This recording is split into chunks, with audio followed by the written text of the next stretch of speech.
Hola, hola a todos queridos amigos, oyentes y seguidores, muy bienvenidos a un nuevo episodio 206 de Historia en Podcast, en donde ustedes son los verdaderos hacedores de este podcast porque van haciéndonos llegar sus pedidos y nosotros desde acá vamos procesándolos, vamos trabajando los temas y vamos largando los episodios que ustedes solicitan. Y este de hoy es un episodio muy solicitado por muchísimos de ustedes. Es la historia del conflicto irlandés.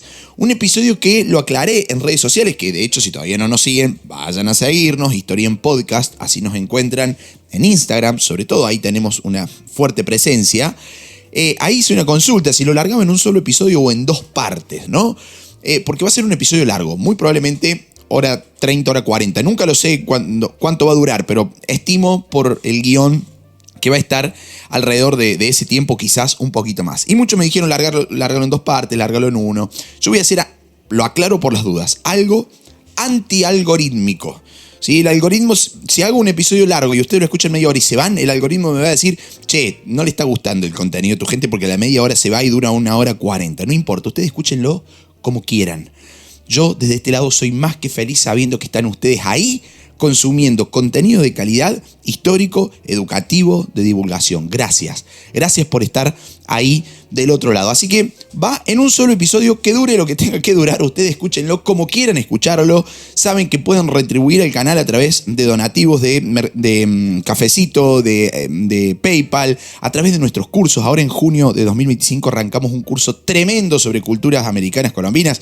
Si te gusta nuestro contenido, te sumas a los cursos, aportás al canal y aparte le das un agregado de valor que aprendes cuestiones históricas. Así que vamos nomás con este episodio, con la historia del conflicto irlandés, porque cuando muchos pensamos, y me incluyo, ¿no? Cuando muchos pensamos en Irlanda, pensamos quizás más que nada en su geografía, ¿no? En su cultura, en estos acantilados ahí que están golpeados por el viento. Pensamos en gaitas, ¿por qué no? Pensamos en San Patricio, pensamos en cerveza, pensamos en todo en campos verdes, ¿no? Toda esta composición cultural así como visual también y a la par geográfica de Irlanda. Y Irlanda es mucho más que eso, mejor dicho, es eso y también mucha parte de la historia que no se ve.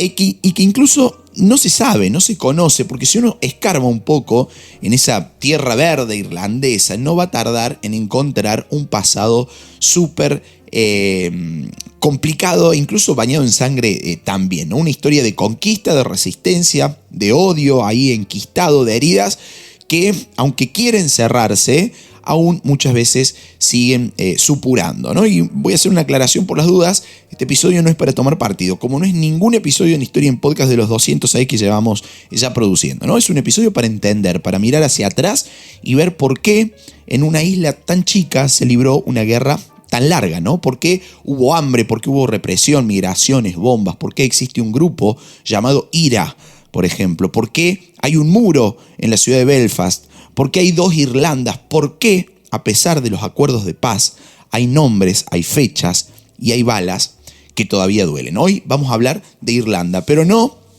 la Irlanda de la postal, vamos a hablar de la historia. Y como siempre decimos en este podcast, la historia no tiene bandera, tiene preguntas. ¿Qué preguntas? ¿Cuándo empezó todo? ¿Esto fue una cuestión de tiempo? ¿Fue una cuestión de lengua? ¿Qué pasó? ¿Fue una cuestión de territorio, de orgullo, de identidad?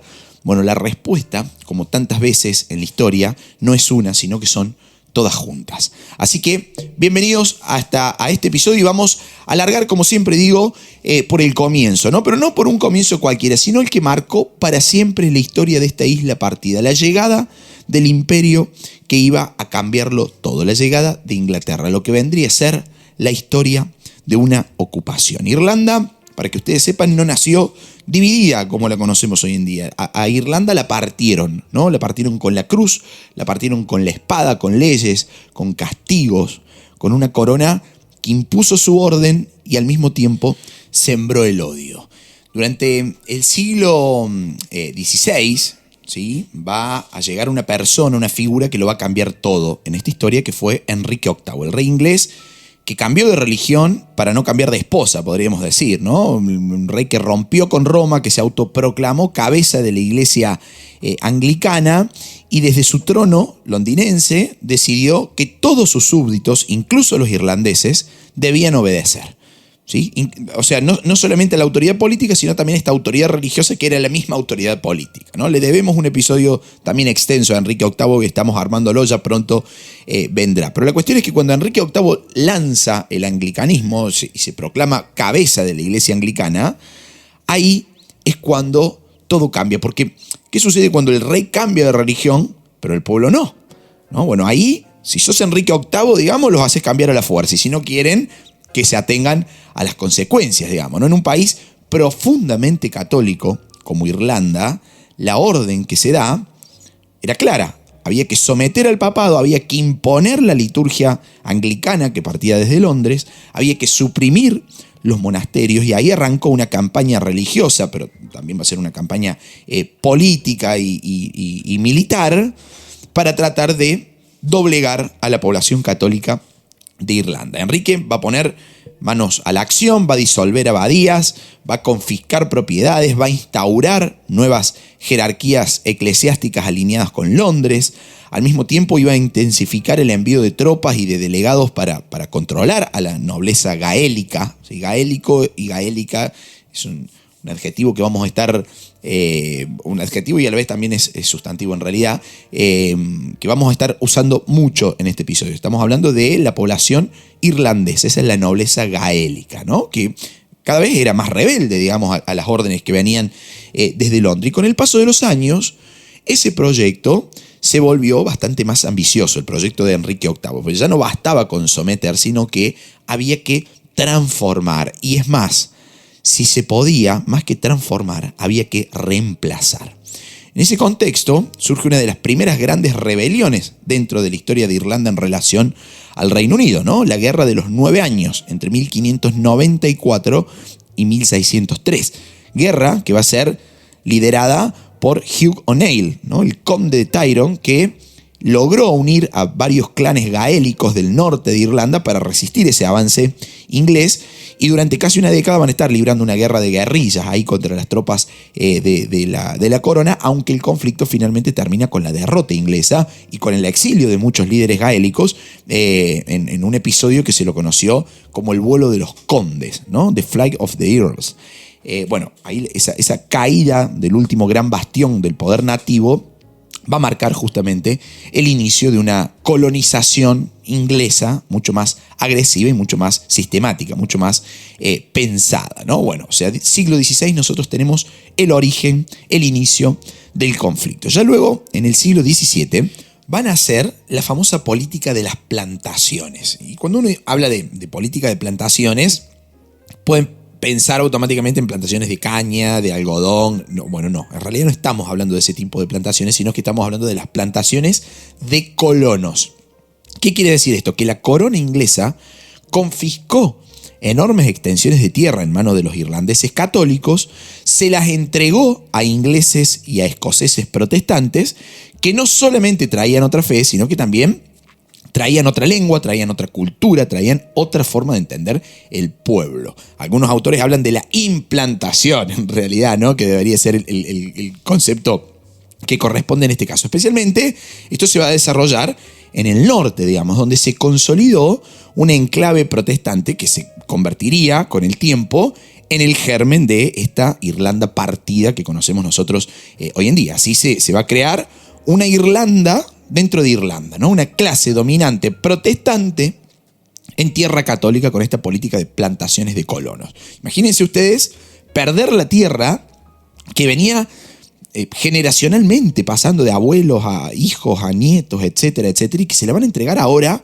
a un extranjero por el simple hecho de rezar distinto, ¿no? Bueno, ahí se va a sembrar el resentimiento que durante los siglos iba a ir en franco crecimiento, ¿no? Ahí en el siglo XVII vamos a tener un hecho clave también en la historia de Irlanda, que fue la aparición de Jacobo II en la escena política inglesa y el desarrollo de la denominada guerra williamita o la guerra guillermina en Irlanda. Resulta que cuando parecía que Irlanda ya estaba sometida, ¿no? O sea, fíjense, estábamos llevando ya colonos ingleses y escoceses protestantes a Irlanda. Bueno, cuando parecía que todo estaba terminado, sometido, aplastado, aparece la última esperanza. En 1685 sube al trono de Inglaterra Jacobo II, un rey católico en una Inglaterra mayoritariamente protestante, ¿no? Bueno, el ascenso de Jacobo II va a ser el encargado de prender algunas alarmas entre los sectores anglicanos que temían una restauración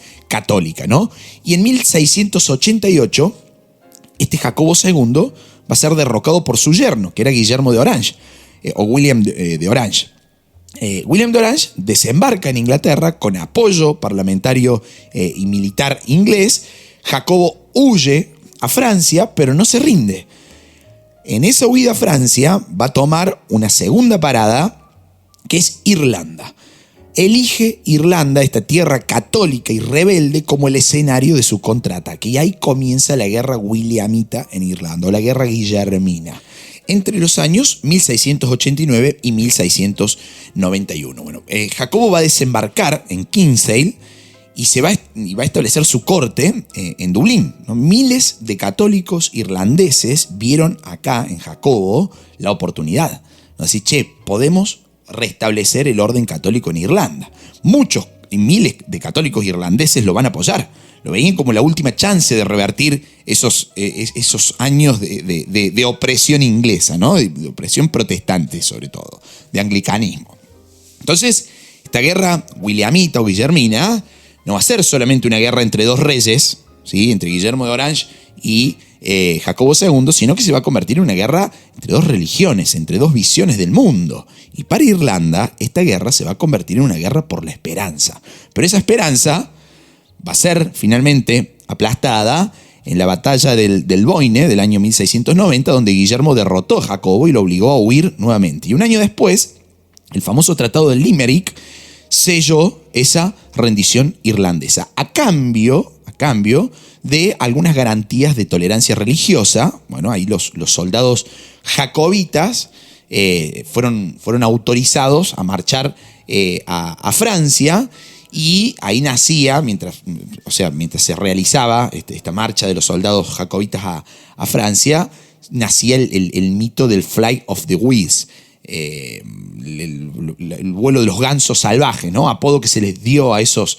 exiliados irlandeses que pelearon en los ejércitos extranjeros durante varias generaciones, ¿no? Pero bueno, las promesas esas de tolerancia van a ser también traicionadas. La élite protestante que ahora dominaba Irlanda no olvidó esta rebelión católica, y entonces van a imponer las famosas penal laws, un sistema legal, penal, sumamente despiadado, diseñado exclusivamente para castigar, para aislar y para despojar a los católicos de todo el poder, ¿no? La corona no solamente, la corona inglesa, estoy pensando, no solamente va a ganar la guerra, sino que se va a asegurar de que nunca más los irlandeses tuvieran fuerza para volver a pelear una guerra similar, ¿no? Ahí con las penal laws, a partir de 1695, inicia esa represión feroz que buscaba reducir a los católicos irlandeses a ciudadanos de segunda categoría, ¿no? Y de esa forma se aseguraban que no pudieran volver a ser una amenaza ni política, ni económica, ni nada de nada, ¿no? Una represión que no solamente va a ser territorial, una represión que va a ser cultural, que va a ser religiosa. Se van a prohibir los rituales católicos, por ejemplo. Se va a perseguir el uso del idioma gaélico. El gaélico es un grupo de lenguas celtas habladas en zonas de Irlanda, incluso de Escocia también. Se van a clausurar monasterios, se van a imponer leyes que excluían a los católicos del poder político, de la educación, del poder económico. Los católicos no podían tener armas, no podían tener caballos de cierto valor porque era peligroso para la guerra, no podían abrir escuelas, no podían enviar sus hijos al extranjero a educarse, no podían votar, no podían ser miembros del parlamento, no podían heredar propiedades completas. O sea, cada vez que moría un irlandés, las tierras se dividían entre los hijos, ¿sí? Se dividían en pequeñas partecitas, y una parte quedaba para la corona, a menos que se convirtieran al protestantismo. O sea, no bastaba solamente con derrotarlos en el campo de batalla, sino que había que derrotarlos en la ley, en la educación, en la herencia, en la cultura, ¿no? en lo más en el fondo del alma, si se quiere, ¿no? Y eso fueron justamente las Penal Laws. Pero, como tantas veces en la historia, a mayor opresión generalmente surge mayor resistencia, ¿no? Esto es casi una ley de Newton en acción en la historia, ¿no? Bueno, ahí van a empezar a surgir, dentro de Irlanda, movimientos clandestinos, van a empezar a surgir sacerdotes escondidos, van a empezar a surgir escuelas en los bosques, y en medio de esa oscuridad empezó a latir el nacionalismo gaélico, ¿no? Una idea que no era solamente política, sino que también era una idea cultural, la idea de una Irlanda libre, sí, claramente, pero también la idea de una Irlanda que hablara su lengua, que rezara a sus santos, que recordara a sus héroes y que se uniera culturalmente, ¿no? Y ahí nace algo más que una nación, ¿no? En este contexto nace el alma irlandesa, ¿no? El alma de un pueblo que, aunque lo quisieron borrar, va a seguir escribiéndose constantemente en cuentos, en rebeldías, en canciones, en poemas, etcétera, etcétera, etcétera. Inglaterra va a buscar conquistar esa identidad gaélica, ¿no? No solamente la tierra, no solamente Irlanda como territorio, sino que va a buscar conquistar también toda esa identidad cultural, ¿sí? Pero no lo va a poder lograr destruir nunca, porque Irlanda, aunque rota montones de veces, nunca estuvo vencida. Les contaba recién que siempre a mayor opresión hay mayor resistencia, ¿no? Ahí hay una historia muy interesante que es la de las Hedge Schools, unas escuelas en los bosques, ahí en los setos, en realidad es la traducción literal, ¿no? Que va a surgir durante los siglos XVII, XVIII, ahí cuando las Penal Laws prohibían a los católicos recibir educación. Entonces van a surgir estas escuelas clandestinas en el medio de los bosques, en donde se enseñaba latín, en donde se enseñaba griego, en donde se enseñaba matemáticas, pero también se enseñaba gaélico.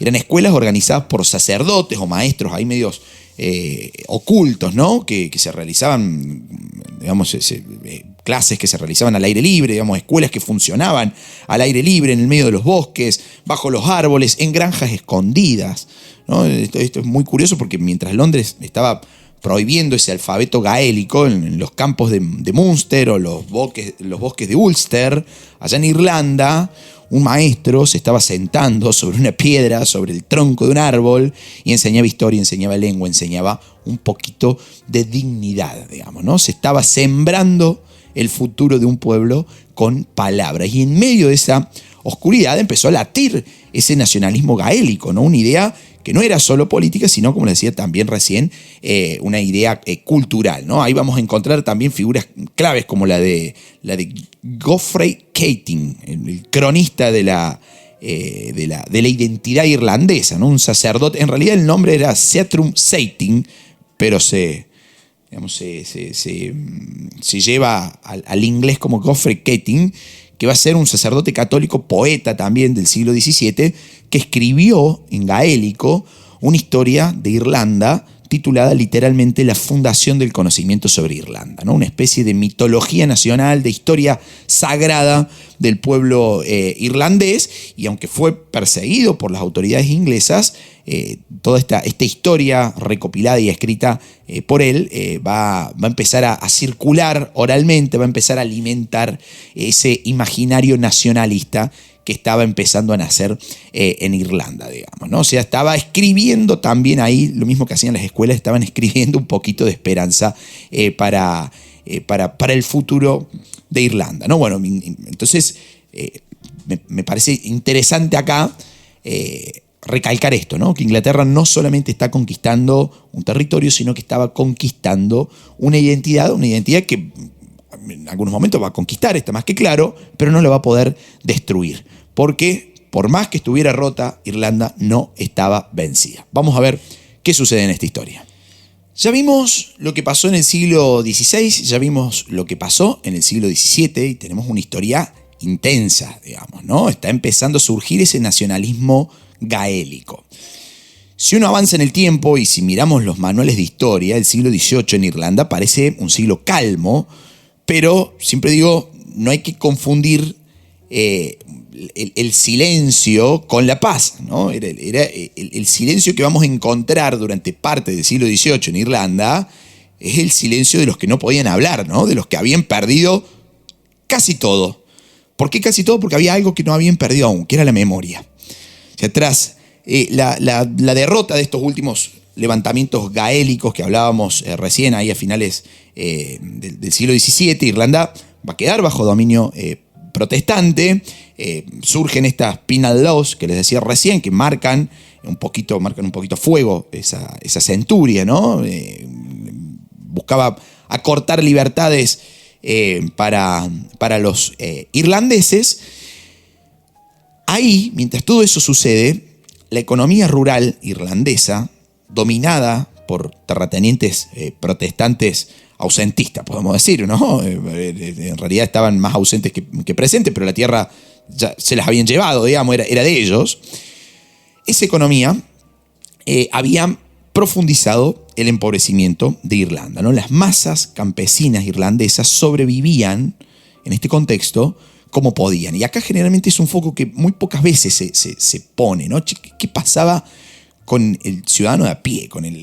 Bueno, no hablamos de ciudadanía todavía digo, pero con el individuo común y corriente. ¿Qué pasaba? Bueno, lo estaba pasando verdaderamente mal, porque la economía rural irlandesa estaba tremendamente debilitada y los campesinos, las masas campesinas, sobrevivían como podían, bajo la sombra de una represión, digamos, que era constante, ¿no? Con las leyes, con las armas, con el hambre también. Sin embargo, en esa penumbra va a crecer algo nuevo, que fue el espíritu revolucionario europeo, que empezó a filtrarse también en Irlanda. Nosotros vamos a tener, por un lado, la independencia de Estados Unidos en 1776, gran hito en la historia de la libertad de los hombres, ¿no? Bueno, segundo gran hito, año 1789, la Revolución Francesa. Esos vientos europeos y también los norteamericanos van a llegar a Irlanda como un susurro, podemos decir, ¿no? Un susurro peligroso para los ingleses, esperanzador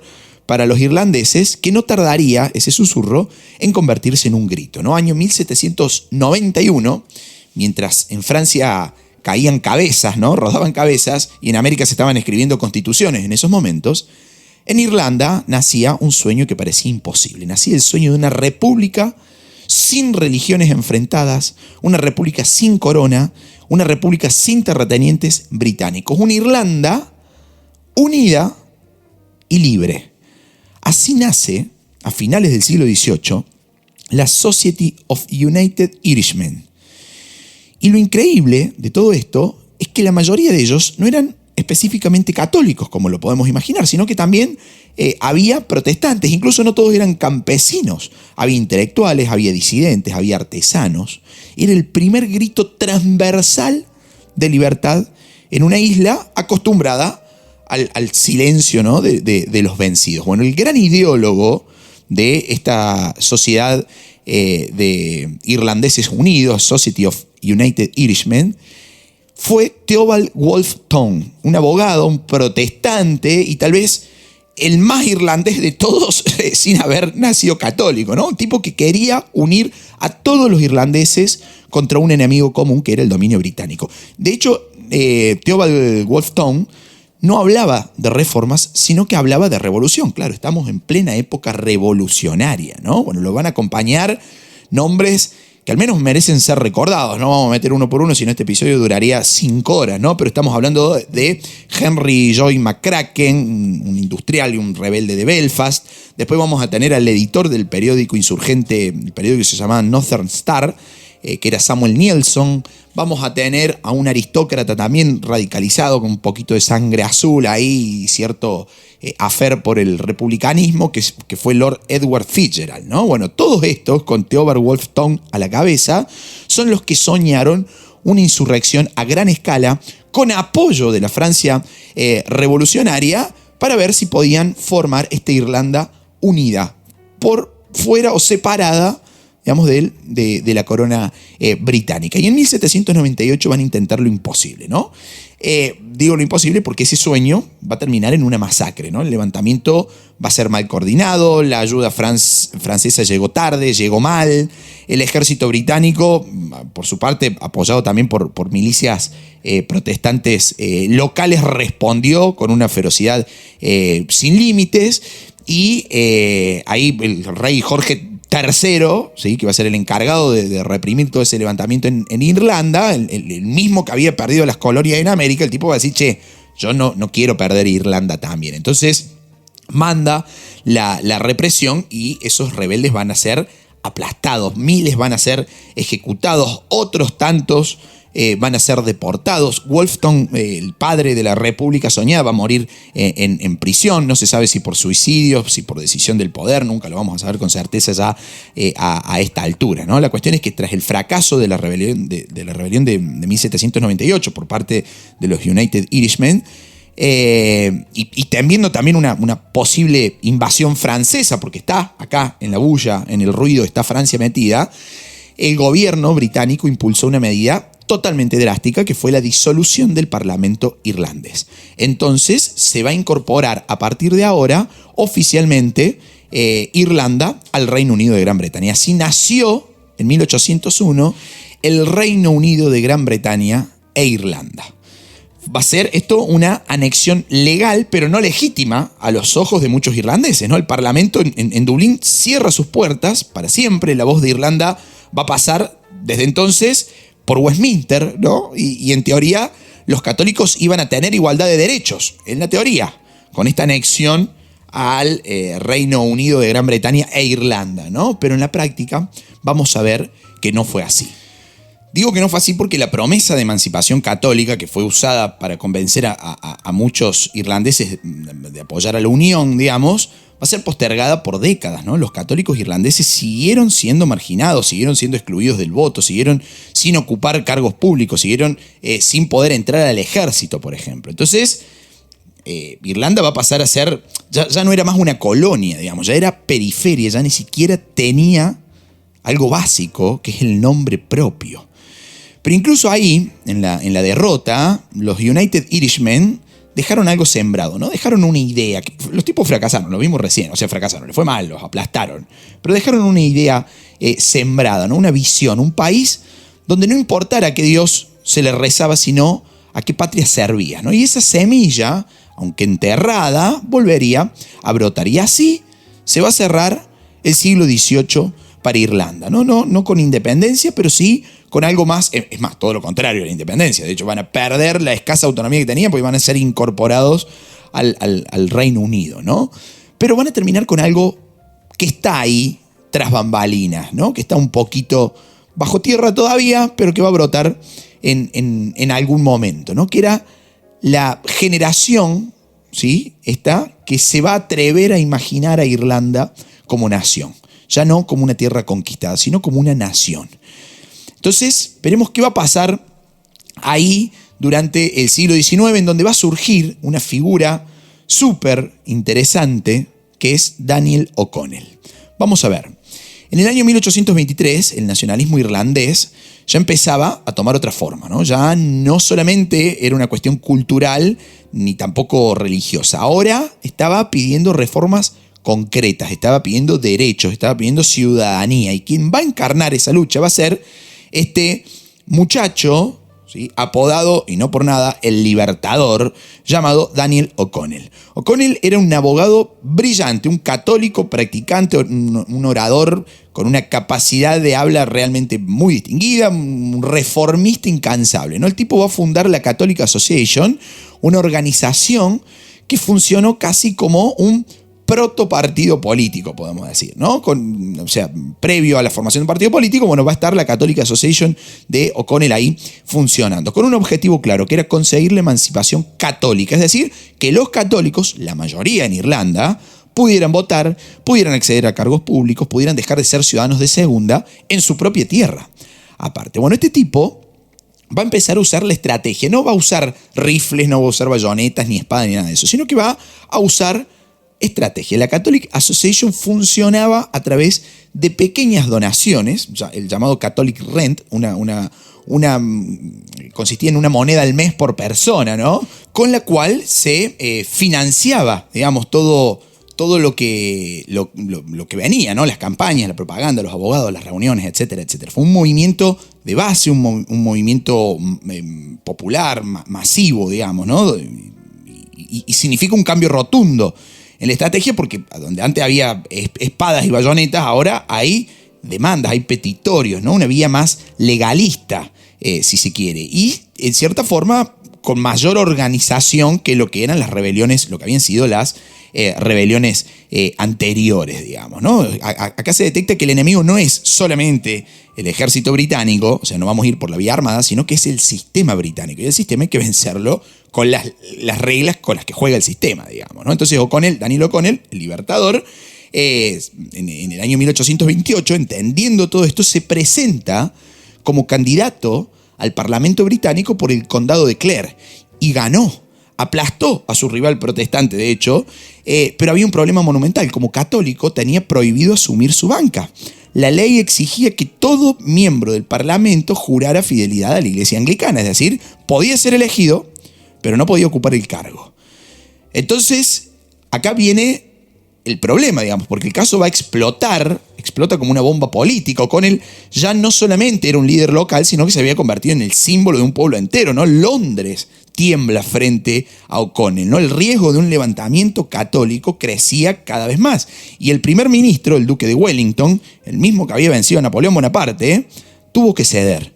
En 1829 el Parlamento británico aprobó la Catholic Emancipation Act, también conocida como la Catholic Relief Act. Por primera vez en siglos los católicos pudieron votar, pudieron ocupar cargos públicos y pudieron sentarse en Westminster.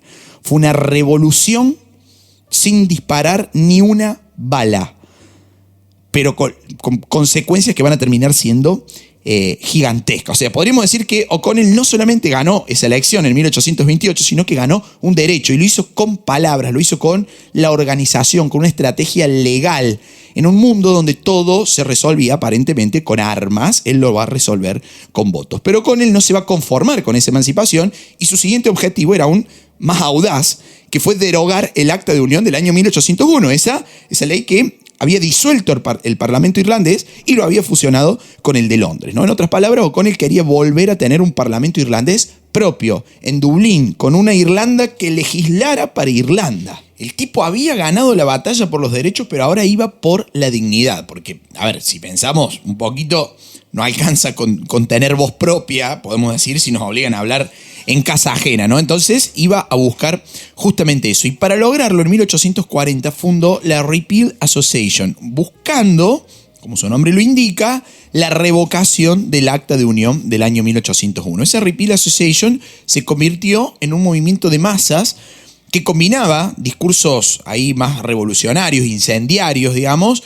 con reuniones multitudinarias y con una maquinaria política realmente impresionante, ¿no? Tenía sus reuniones, sus mitines, llegaban a juntar a decenas de miles de personas, ¿no? De hecho, algunos lo llamaban el rey sin corona de Irlanda. Pero el contexto ya no era el mismo, ¿no? El gobierno británico, ahora bajo el liderazgo del primer ministro Robert Peel, no estaba dispuesto a ceder más terreno. En 1843, O'Connell convocó a un acto en Clontarf, a las afueras de Dublín, donde se esperaban más de 100.000 asistentes, pero el gobierno lo prohibió a último momento, alegando que esto sería riesgoso para el orden público, ¿no? Pondría en riesgo el orden público. O'Connell, siempre legalista, ya lo sabemos a esta altura, decidió acatar la orden, ¿sí? Acató la orden, pero a partir de ahí su prestigio como líder comenzó a erosionarse. El pueblo irlandés ya a esta altura quería revolución y él lo que ofrecía era prudencia, digamos, ¿no? Entonces, la situación no va a ser ventajosa, de hecho se va a ir complicando aún más con el avance de las nuevas generaciones. Jóvenes intelectuales como Thomas Davis, como John Mitchell, agrupados en el movimiento Young Ireland, criticaban el enfoque moderado de O'Connell, ¿no? Los tipos querían acción, querían una república y sobre todo querían romper con el molde de la política británica. Así, O'Connell aislado, envejecido, enfrentado a sus propios herederos políticos, esto es algo que se suele ver mucho en política moderna, terminó falleciendo en 1847 en Génova mientras se encontraba rumbo a Roma buscando un poco de alivio para su salud, ¿no? Murió sabiendo que había abierto un camino, pero que también en esos años, estamos año 1847, les dije, por más que O'Connell hubiera abierto un camino, estaba muriendo viendo a su propio pueblo también morir de hambre sin haber alcanzado su gran sueño, que era la autodeterminación. ¿Por qué digo esto? Porque O'Connell murió en el 47 en plena gran hambruna, mientras miles de irlandeses estaban muriendo o emigrando. Si la gran hambruna va a ser un hecho clave en la historia de Irlanda, ¿no? La gran hambruna, o An Gortamor, como se la llamó en gaélico, no fue solamente una crisis agrícola, sino que va a ser una herida nacional, un trauma colectivo, ¿no? Una tragedia que marcó a fuego la memoria irlandesa. Todo va a comenzar en 1845, cuando un hongo microscópico, llegó a las Islas Británicas desde América y arrasó los cultivos de papa. La papa era el principal sustento de los campesinos pobres en Irlanda. Era el pan diario, ¿no? Era el desayuno, el almuerzo, la cena. Literalmente, la única comida que existía para los campesinos pobres era la papa. Este hongo, llegado a las Islas Británicas desde América, arrasó los cultivos de papa. Entonces, resultado, campesinos con hambre, sin tener qué comer. El impacto va a ser devastador. La cosecha del 45 se perdió en más de un tercio. La del 46 se perdió casi por completo, y así año tras año hasta 1852, cuando el hambre se volvió rutina.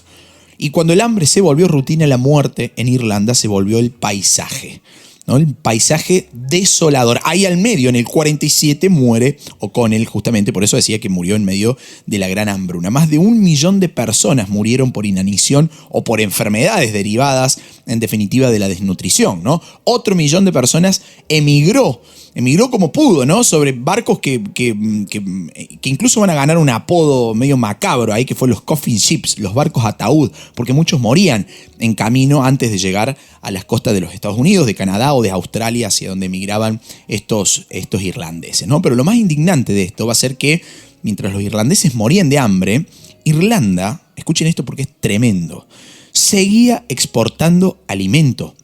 Exportaban cereales, exportaban carne, exportaban manteca, toneladas y toneladas se enviaban cada semana al Reino Unido. O sea que la tierra irlandesa seguía produciendo, pero no para sus hijos. Eso fue tremendo. El gobierno británico, liderado por el primer ministro John Russell en esos momentos, tras la caída de Robert Peel, adoptó una política de laissez-faire, digamos, ¿no? De no intervención. Nada de gasto excesivo, apenas unas sopas ahí populares y proyectos de trabajos mal organizados, ¿no? Eso fue increíble. O sea, Gran Bretaña dejó morir a los campesinos irlandeses de hambre mientras la propia Irlanda producía comida. Eso es, me pone la piel de gallina cuando lo cuento, ¿no?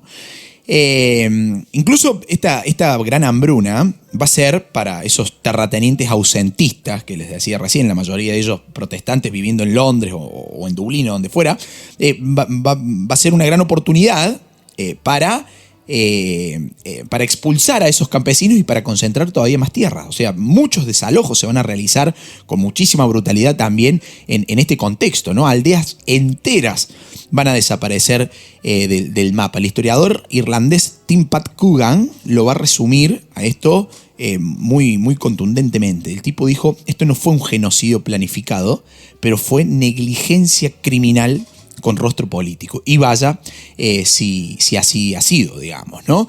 Y en esa mezcla de muerte, de exilio, de abandono, van a hacer en Irlanda algo nuevo. ¿Qué van a hacer? Y mucho más peligroso aparte, ¿no? Van a hacer el odio profundo, no solamente al hambre, sino a quienes miraron el hambre y no hicieron nada. A partir de entonces, Inglaterra dejó de ser vista como una potencia invasora y pasó a ser un enemigo mortal.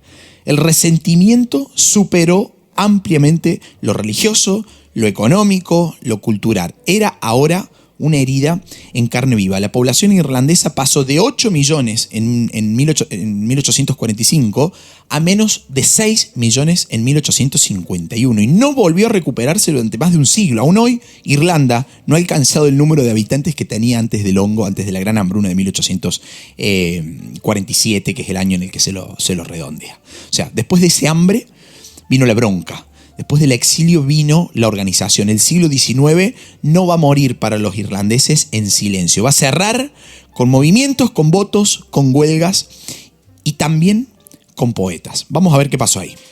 Antes de seguir, Les recuerdo, si no lo hacen todavía, síganos en Instagram, Historia en Podcast. Así nos encuentran ahí, subimos contenido de divulgación también mucho más, ameno audiovisualmente hablando, si corresponde la palabra.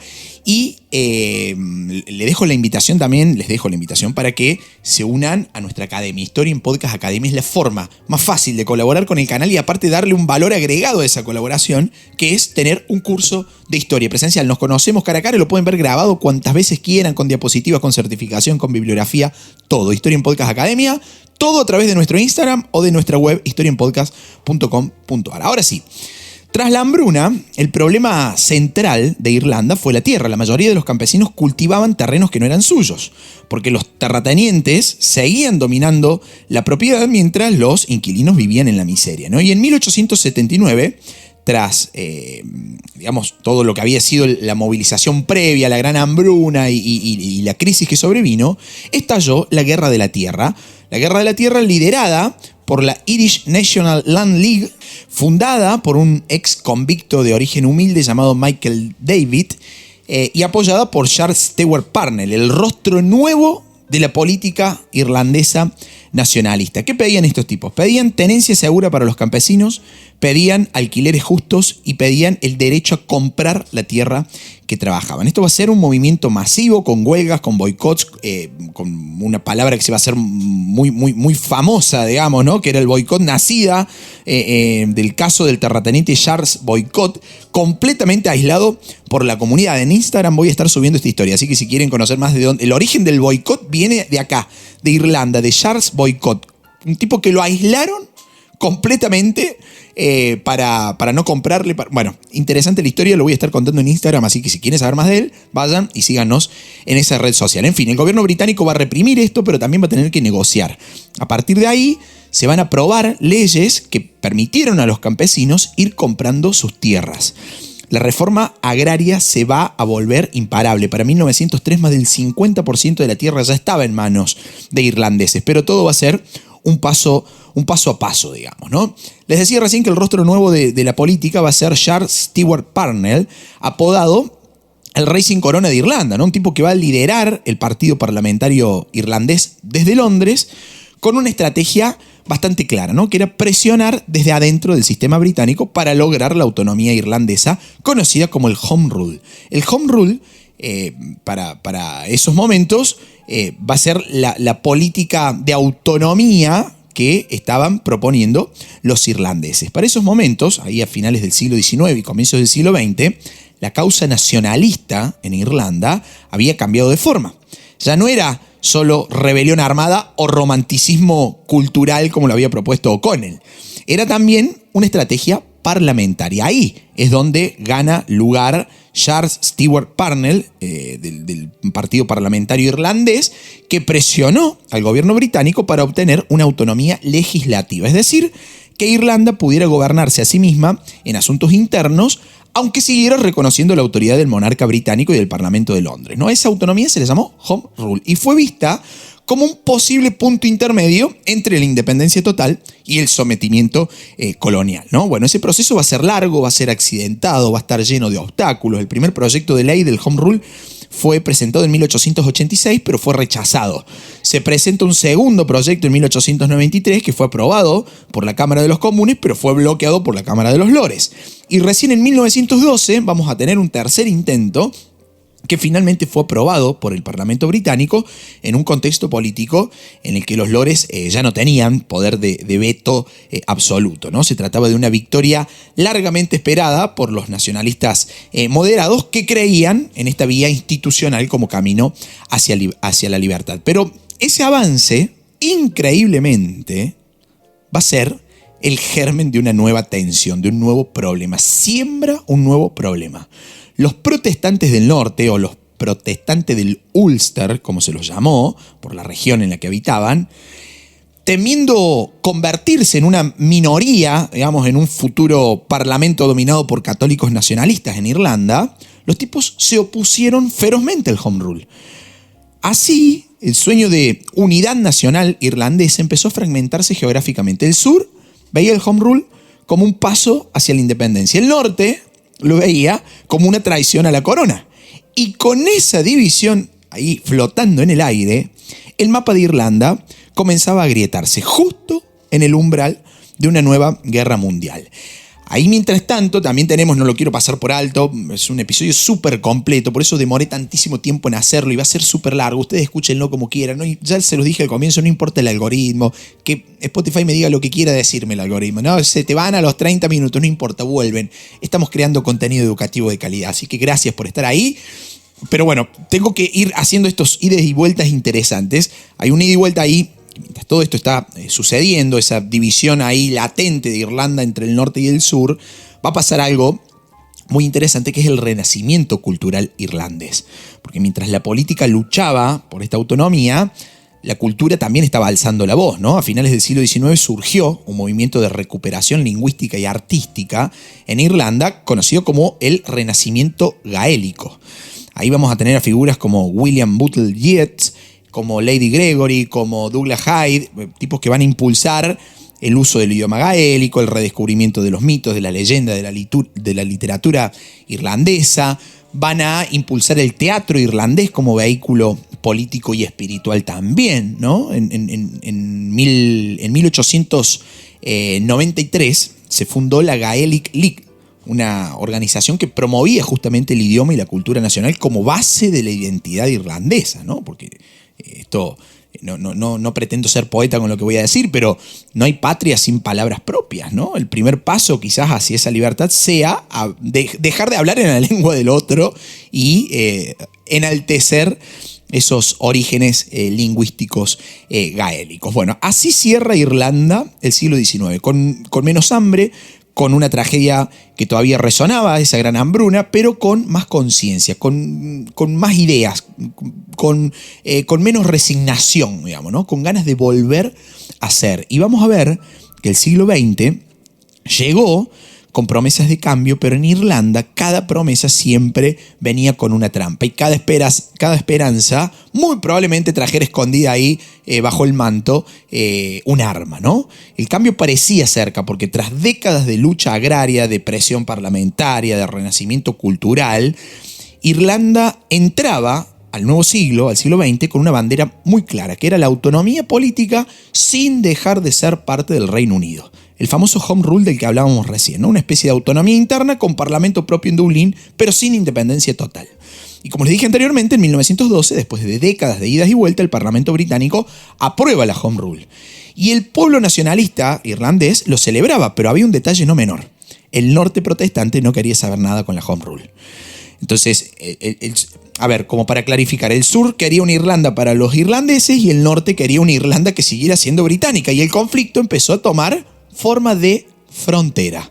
En el norte, especialmente en el Ulster, los protestantes leales a la corona británica veían el Home Rule como una amenaza, ¿no? En 1912 nació la Ulster Volunteer Force, VF, esas son sus siglas, una milicia paramilitar de decenas de miles de hombres entrenados y armados para impedir la autonomía irlandesa dentro de Irlanda. Esto es una locura, ¿no? Ese norte protestante que quería seguir siendo británico. Bueno, ahí empieza a surgir el unionismo, los que querían estar unidos, ¿sí?, a la corona británica.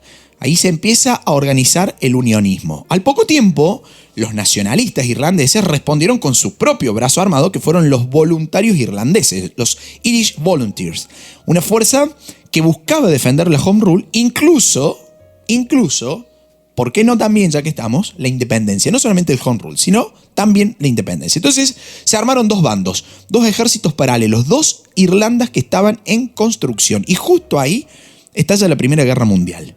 En 1914, el inicio de la guerra suspendió la aplicación del Home Rule. Se prometió que se iba a aplicar o se iba a reaplicar una vez que terminaran las hostilidades en el contexto internacional. Pero muchos irlandeses supieron leer entre líneas y detectaron que esa promesa se estaba deshaciendo antes de cumplirse. Mientras tanto, miles de irlandeses, tanto católicos como protestantes, fueron enviados a morir a las trincheras de Francia, ¿no? Y otros tantos, en silencio, en Dublín, preparaban otra trinchera. En 1916, mientras Europa estaba en guerra, las trincheras de la Primera Guerra Mundial atravesaron el continente, pero en una esquina del Imperio Británico, una rebelión silenciosa empieza a tomar forma. En Dublín, un grupo de nacionalistas irlandeses, compuesto por poetas, por maestros, por sindicalistas, por soñadores, decidió que no podía haber mejor momento para levantarse. Cuando el imperio estaba ocupado mirando hacia el continente, cuando las tropas estaban lejos, era el momento adecuado. Lunes 24 de abril del año 1916, lunes de Pascua, unos 1.200 rebeldes toman por asalto los principales edificios públicos de la ciudad. El más simbólico fue la oficina central de correo en pleno centro de Dublín, y desde ahí Patrick Pearse, un maestro y un poeta, proclama la creación de la República de Irlanda. Y lo hace en voz alta, lo hace de cara al pueblo, lo hace con un manifiesto que hablaba de igualdad, que hablaba de libertad, que hablaba de soberanía. Un acto audaz y desesperado al mismo tiempo, ¿no? Un acto de fe, de coraje, de decisión. Pero la respuesta británica no iba a tardar en llegar. Obviamente, Londres reacciona con toda su maquinaria militar. Durante 6 días las calles de Dublín son escenario de combates urbanos. Hay bombardeos, hay francotiradores, hay tanques improvisados. La población civil queda atrapada en medio del fuego cruzado. Y el ejército británico supera a los rebeldes en número, en armamento, en logística, en experiencia. Y el viernes 28 los líderes del alzamiento deciden rendirse para evitar más muertes inútiles. En total, 485 personas murieron durante la semana, más de 3.000 fueron arrestadas. Y asimismo uno puede decir, bueno, es un número catastrófico, sumamente duro, no, pero el golpe más duro va a venir después. En un tribunal militar, 15 líderes del alzamiento fueron condenados a muerte y fusilados uno a uno entre el 3 y el 12 de mayo en la prisión de Kilmainham. La represión fue brutal y esa represión cambió la percepción del pueblo. Al principio, muchos irlandeses habían visto el alzamiento como una locura inútil, pero la ejecución sistemática de sus líderes convirtió a esos hombres en mártires. Y con los mártires, queridos amigos, sabemos que llega el mito. Ahí, el alzamiento de Pascua, ¿sí? Lo tenemos, fracasa militarmente, pero triunfa en lo simbólico. Encendió una llama que nos iba a apagar, ¿no? El grito de independencia ya no era solamente un reclamo, era un homenaje, era un duelo, era una promesa con esos mártires que habían caído en el alzamiento de Pascua. Hay una historia muy curiosa de un tipo que más adelante vamos a volver a nombrar y que se salvó. Estoy hablando de Émon de Valera, quien fue durante décadas la figura más influyente y controvertida de la política irlandesa, ¿no? Hijo de madre irlandesa y de padre cubano, tipo nació en Nueva York en 1882, pero fue criado en Limerick. Era profesor de matemática, de culto, un tipo muy reservado, con una fe católica ahí inquebrantable, ¿no? Pero bajo esa apariencia austera, teníamos un nacionalista feroz. Como les digo, Émon de Valera va a participar activamente en el alzamiento de Pascua de 1916. De hecho, va a ser comandante de uno de los batallones. Va a ser arrestado, va a ser juzgado y va a ser condenado a muerte. Pero, detalle clave en esta historia, su ciudadanía estadounidense, había nacido en Nueva York, les dije, le salvó la vida. A diferencia de los otros líderes que fueron fusilados, a él le conmutaron la pena, se lo perdonaron, sobrevivió y desde entonces su figura empezó a crecer. Ya vamos a volver a Émon de Valera. El próximo hecho importante en esta tremenda historia lo tenemos recién en el año 1919. En 1919 encontramos nosotros una Irlanda que ya no era lo mismo, ¿no? El alzamiento de Pascua había sembrado esa semilla y en las elecciones generales de diciembre de 1918, el partido Sinn Féin, que significa en gaélico nosotros mismos, esa es la traducción, el partido que defendía la independencia, obtuvo una victoria arrasadora en Irlanda. 73 de los 105 escaños posibles se los queda el partido Sinn Féin. Pero en lugar de ocuparlos, el Parlamento británico de Westminster, ¿sí? los diputados irlandeses, van a formar su propio parlamento en Dublín, el Dáil Éireann, el Parlamento Revolucionario que va a declarar la independencia unilateral de Irlanda. Los tipos no van a pedir permiso, no van a esperar invitaciones, simplemente se sentaron, dijeron, este es nuestro país y este es nuestro gobierno. Para eso fuimos elegidos. Paralelamente, se va a ir reorganizando, en realidad iba a decir organizando, pero la palabra justa es reorganizando, un grupo que ya venía actuando desde hace años en la clandestinidad, que fue el Irish Republican Army, el IRA. un nuevo ejército irregular que se convertía en la punta de lanza de la lucha por la independencia irlandesa, ¿no? Estos tipos no eran soldados profesionales, no, eran una especie de milicias, ¿no? De jóvenes, de obreros, de campesinos, incluso algunos excombatientes de la Primera Guerra Mundial, que estaban liderados por figuras como Michael Collins, ¿no? Este estratega brillante, se dice que era impaciente, bueno, medio feroz, medio letal ahí. Bueno, este IRA va a ser la evolución natural de una larga tradición de resistencia armada irlandesa, ¿no? Las raíces se hunden en pleno siglo XIX en organizaciones secretas como los fenianos, la Irish Republican Brotherhood, la IRB, un grupo clandestino que se había formado en el 58, en 1858, que soñaba justamente con una república independiente y estaba dispuesto a alcanzarlo por la fuerza, pero nunca había tenido tanta trascendencia, ¿no? Bueno, durante décadas estos grupos van a operar en las sombras, van a organizar algunos levantamientos, todos fallidos, como el de 1867, por ejemplo,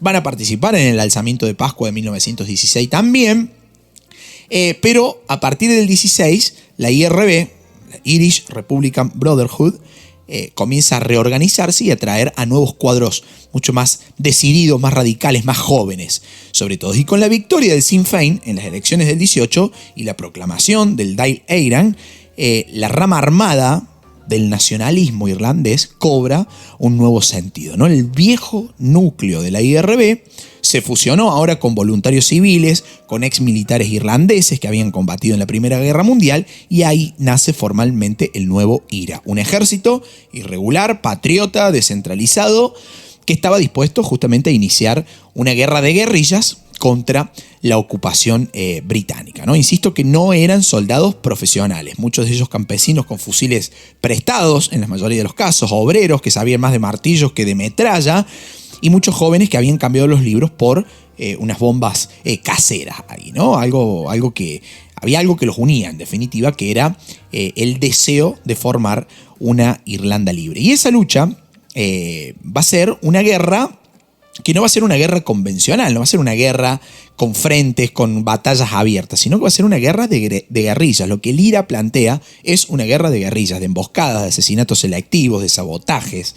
Los tipos atacaban comisarías, emboscaban algunas patrullas, ejecutaban a espías descubiertos en acción y luego desaparecía ahí entre la bruma, entre la niebla irlandesa, ¿no? El ejército británico, que se veía superado, responde con una brutalidad que va a ir increyendo, ¿no? Que va a ir de manera creciente, va a crear unidades paramilitares como fueron los Black and Tans y los auxiliares, conocidos por sus represalias salvajes contra los civiles, ¿no? Estamos hablando de una guerra sucia de ambos bandos, ¿no? Y el conflicto se va a extender por 2 años. Y aunque Inglaterra tenía superioridad militar, no podía controlar el país. Dublín era un hervidero, el campo era el territorio del IRA, ¿no? Y la presión internacional, especialmente de los Estados Unidos, donde había una gran diáspora irlandesa, empezaba a jugar también su juego, ¿no?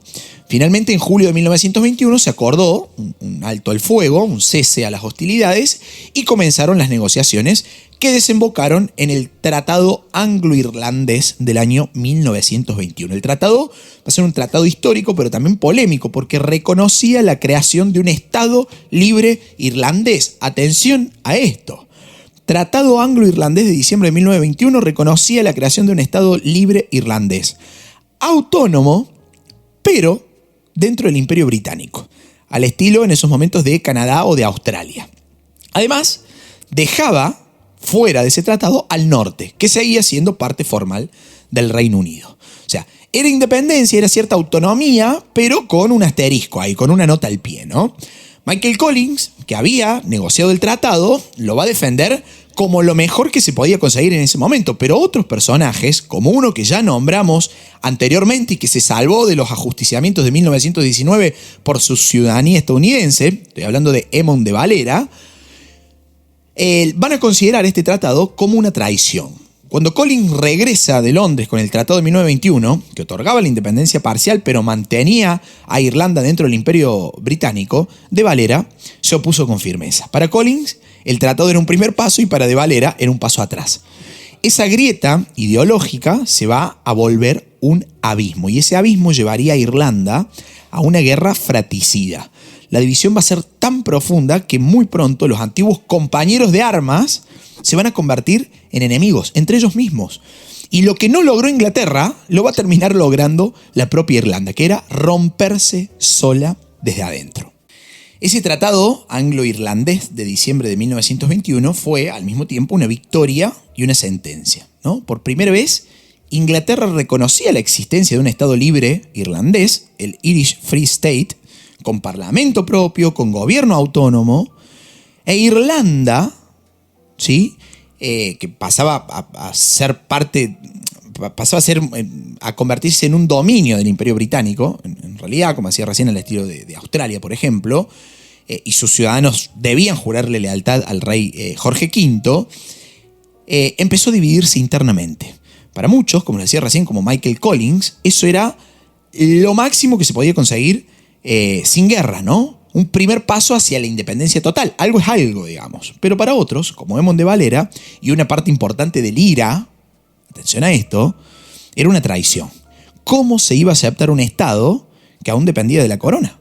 ¿Cómo se le iba a jurar lealtad a un rey después de los siglos de opresión que Irlanda venía sufriendo y que nosotros hemos venido describiendo hasta este punto, ¿no?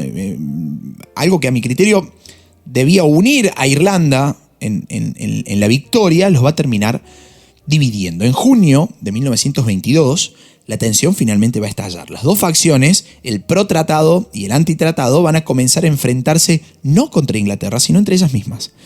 Antiguos camaradas, compañeros que habían luchado juntos por la independencia, ahora se apuntaban unos a otros con fusiles. Había comenzado en Irlanda la guerra civil. El nuevo gobierno del Estado Libre, dominado por los pro-tratado, ¿sí?, va a recibir armas y apoyo logístico de Londres. Y el IRA, antitratado, leal a la idea de una república independiente sin compromisos con la corona, fue declarado fuera de la ley, ¿no? Las primeras batallas las vamos a tener en Dublín. Los antitratados habían ocupado las Four Courts, la sede del Poder Judicial, y el gobierno provisional, encabezado por Collins, ordenó desalojarlos por la fuerza, ¿no? Eso va a ser el inicio formal de un conflicto tan corto como brutal al mismo tiempo. Entre 1922 y 1923, Irlanda se convirtió en un país completamente roto, con ejecuciones sumarias, con atentados, con emboscadas, con represalias, todos irlandeses contra irlandeses. Acá no va a haber ejércitos regulares, no va a haber frentes definidos, no hay nada. Una guerra sucia, una guerra cruel, una guerra marcada por la traición, por lo que se imaginen.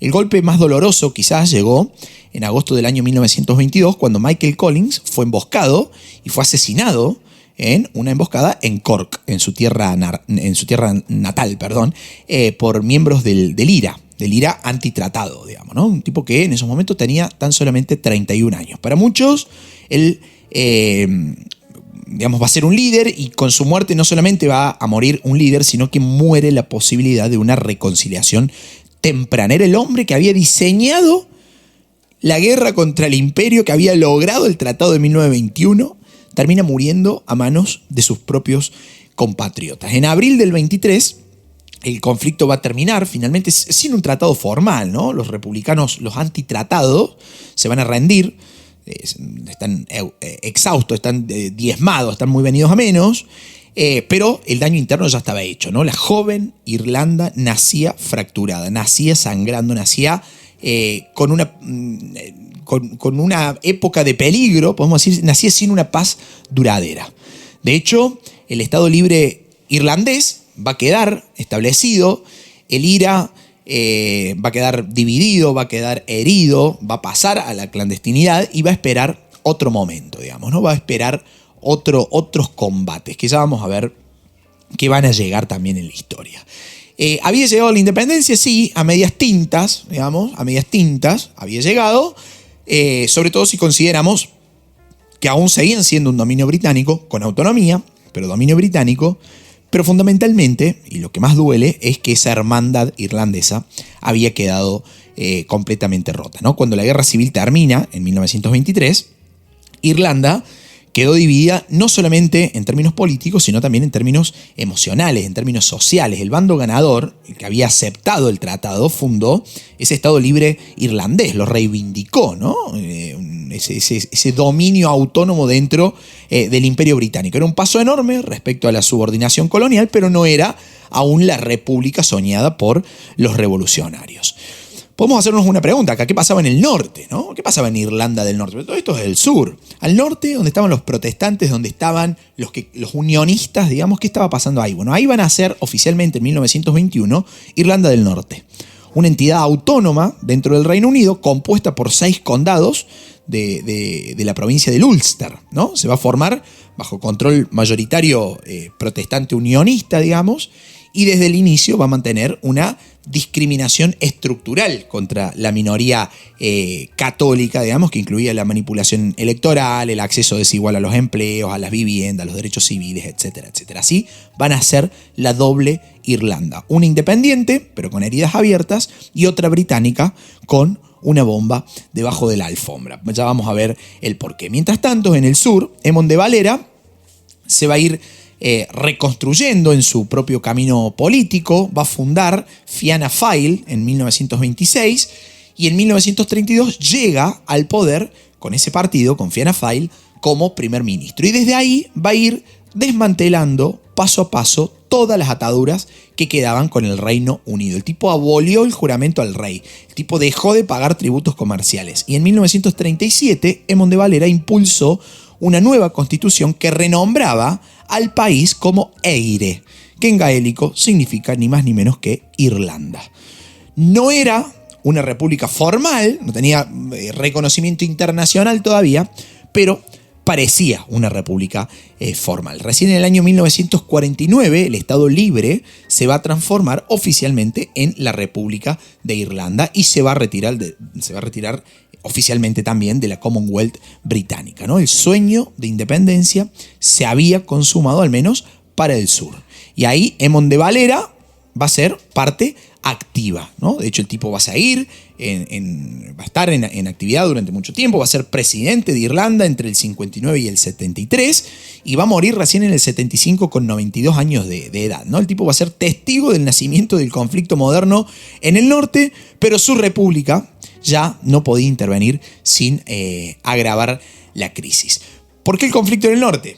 Vuelvo a algo que dije recién, que la Irlanda británica nacía con una bomba bajo la alfombra. El norte era una olla a presión en esos momentos. La mayoría protestante unionista mantenía ese férreo control político que les decía recién. Y los católicos nacionalistas, que se veían a sí mismos como irlandeses, eran ciudadanos de segunda, ¿no? No tenían igualdad de representación, ni acceso equitativo a las viviendas, ni garantías laborales, etcétera, etcétera, etcétera.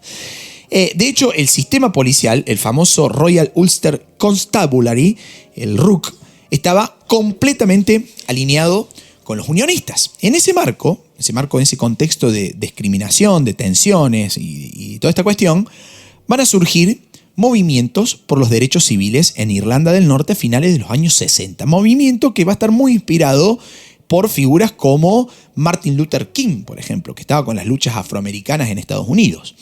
Pero la respuesta del Estado unionista del norte y de sus grupos paramilitares va a ser violenta. Y ahí vuelve a la escena un IRA totalmente reorganizado.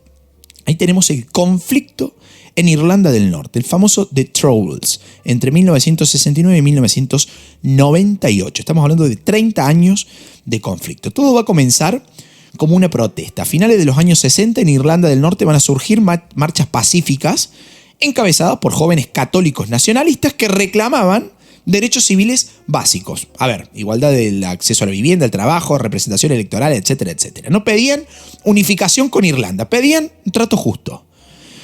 Pero esas protestas van a incomodar al status quo unionista, ¿no? Que veía en esas protestas una amenaza a su dominio, ¿no? La policía, este RUC, R-U-C, que les decía recién, notoriamente parcial aparte, va a responder con detenciones, con castigos, con fuego, etcétera, etcétera. Y el descontento va a ir en aumento, va a ir escalando. Y el ejército británico va a ser desplegado ahí en 1969 con la excusa de mantener la paz. Pero la presencia del ejército británico en Irlanda del Norte se va a volver una ocupación. En 1972 se va a vivir uno de los días más oscuros de esta historia, que fue el Bloody Sunday, el 30 de enero de 1972, en la ciudad de Derry. Una manifestación pacífica va a ser reprimida por el primer batallón del regimiento de paracaidistas del ejército británico y 13 manifestantes van a morir ese mismo día. Otro va a terminar falleciendo semanas después, ¿no? Todos civiles, incluso varios de ellos adolescentes. Ninguno de los que fallecieron estaba armado. Las imágenes del Bloody Sunday recorrieron el mundo. El escándalo fue mayúsculo y para el IRA ese día fue un punto de no retorno. Y si hasta entonces eran un grupo con apoyo limitado, después del Bloody Sunday, miles de jóvenes católicos se sumaron a las filas del IRA. Así comenzó una guerra que no parecía guerra, pero que lo era, ¿no? Una guerra sin frentes claros, sin uniformes definidos, sin campos de batalla visibles. De un lado, el IRA provisional, ¿no? El brazo armado del republicanismo, que ejecutaba atentados, emboscadas, sabotajes.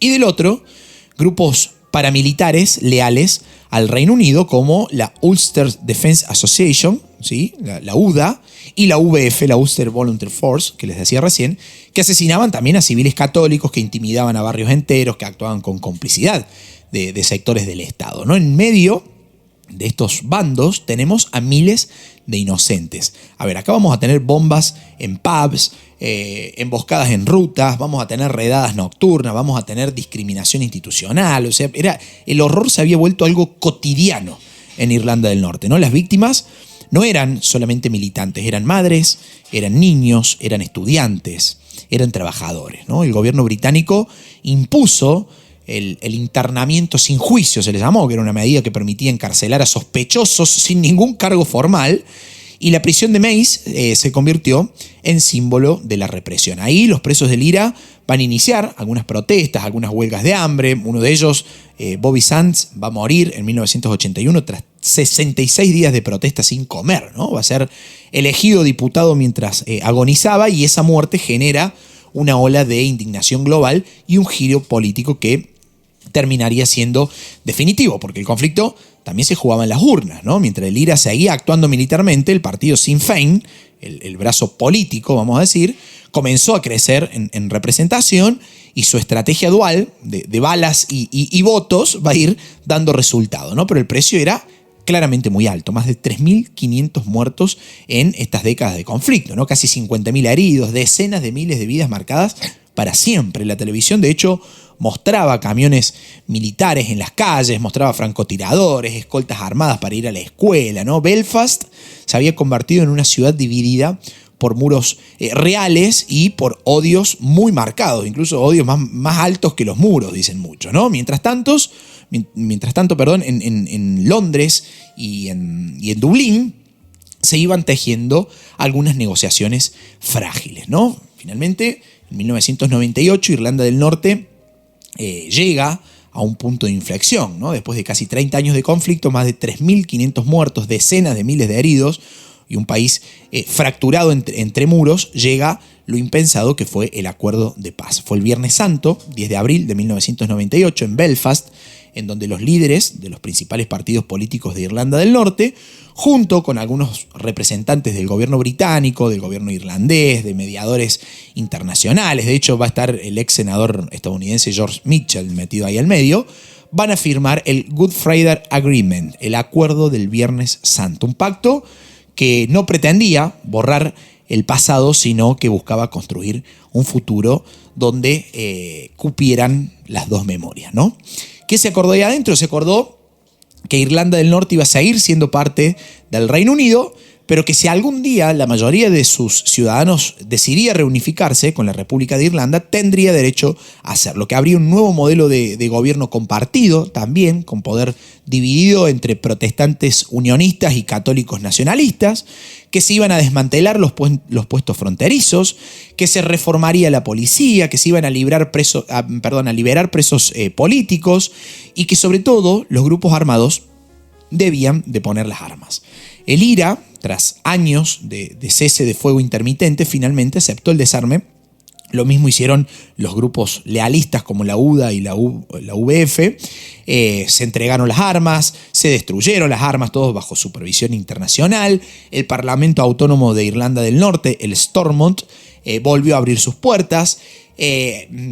Todo parecía ahí encaminarse, ¿no? La violencia no va a desaparecer claramente de un día para otro, pero sí el ruido de los disparos de las bombas va a ir siendo reemplazado paso a paso por el murmullo de la política, ¿no? Ese acuerdo va a ser aprobado después por un referéndum. En la República de Irlanda el 94% votó a favor, y en Irlanda del Norte el 71%, ¿no? Fue un respaldo abrumador.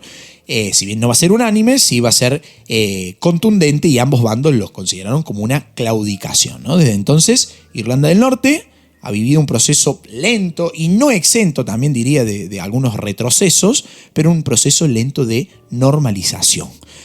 Los muros siguen en pie hasta el día de hoy, las escuelas aún hoy están divididas, cada tanto alguna alarma, alguna consigna, algún recuerdo del pasado vuelve a agitar el mundo ahí en Irlanda del Norte, pero el acuerdo del Viernes Santo demostró algo, ¿no? Que incluso después de tanto horror, siempre la paz es posible, ¿no? Va a marcar ese acuerdo un antes y un después, ¿no? De hecho, muchos van a decir, ojo, porque ese acuerdo no es que trae una paz absoluta. Nunca la paz fue absoluta en Irlanda del Norte, ¿no? El IRA oficial, el ejército republicano irlandés, se va a desarmar formalmente recién en el 2005 y va a declarar el fin de su lucha armada, y va a apostar por el camino político, digamos, ¿no? Canalizado todo a través del Sinn Féin. Pero no todos siguieron esa línea. Va a haber disidencias, va a surgir el IRA real, por ejemplo, va a surgir el IRA de la continuidad, van a surgir otros grupos más pequeños que van a rechazar el acuerdo. Para ellos, cualquier solución que no implicara la unificación total de Irlanda era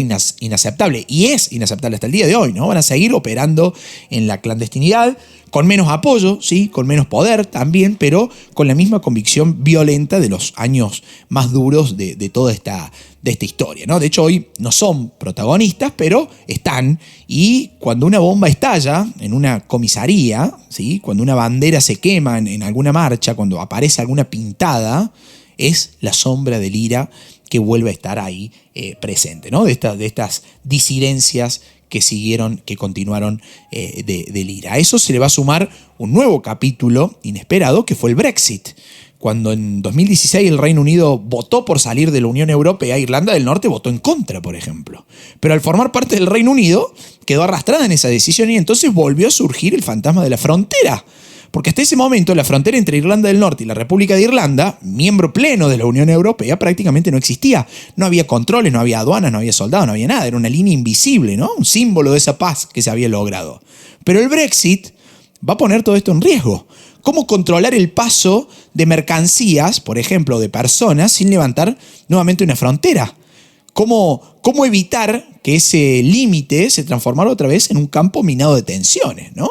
Bueno, la solución fue el protocolo de Irlanda del Norte, en donde se creó una frontera aduanera entre Irlanda del Norte y el resto del Reino Unido, es decir, entre Belfast y Londres, y no entre Belfast y Dublín. Fue una jugada diplomática para proteger ese acuerdo de paz, pero dejó enojados a muchos unionistas que ahora sienten que están más lejos de Gran Bretaña que nunca, ¿no? Las protestas, van a volver a la escena. De hecho, va a haber tensiones también. En 2021 van a estallar disturbios en Belfast, van a arder autobuses, van a volar piedras, se van a escuchar algunos nombres que parecían venir del pasado, ¿no? Pero la cuestión es que así funcionan las cosas hoy en día a partir del protocolo de Irlanda del Norte. Hoy, Irlanda del Norte es una región en paz, pero con un equilibrio frágil, precario, ¿no? El IRA ya no es lo que era, pero la sombra sigue presente, y ahí el Brexit, viene a alterar este tablero históricamente frágil, y la pregunta que parecía haber quedado atrás vuelve a estar sobre la mesa. ¿Debe Irlanda volver a ser una sola? Y con esta pregunta dejo abiertas las respuestas para que comuniquen, para que cuenten qué les pareció el episodio, qué opinan sobre esta pregunta final, si he estado a la altura o no. Episodio súper extenso, ¿no? Espero que hayan podido llegar hasta este punto, y si así ha sido, agradecerles enormemente. Hay una cajita, si nos están escuchando desde Spotify, hay una cajita en donde pueden poner sus comentarios. Todos, absolutamente todos, son más que bienvenidos. ¿Quieren comentar? ¿Quieren responder esta pregunta? Si Irlanda debe volver a ser una sola o no. Son libres de comentar. Me hacen llegar sus comentarios a través de Instagram y los espero, ojalá, así sea, sería un placer conocerlos personalmente cara a cara, como los más de 500 estudiantes que ya tenemos en Historia en Podcast Academia, con los cursos que estamos largando en junio. En junio se viene curso de culturas americanas precolombinas. Imperdible. Queridos amigos, oyentes y seguidores, hasta aquí el episodio del día de hoy. Espero que les haya gustado, espero haber sido claro, y será hasta una próxima oportunidad cuando la historia nos vuelva a reunir. Chao, muchas gracias.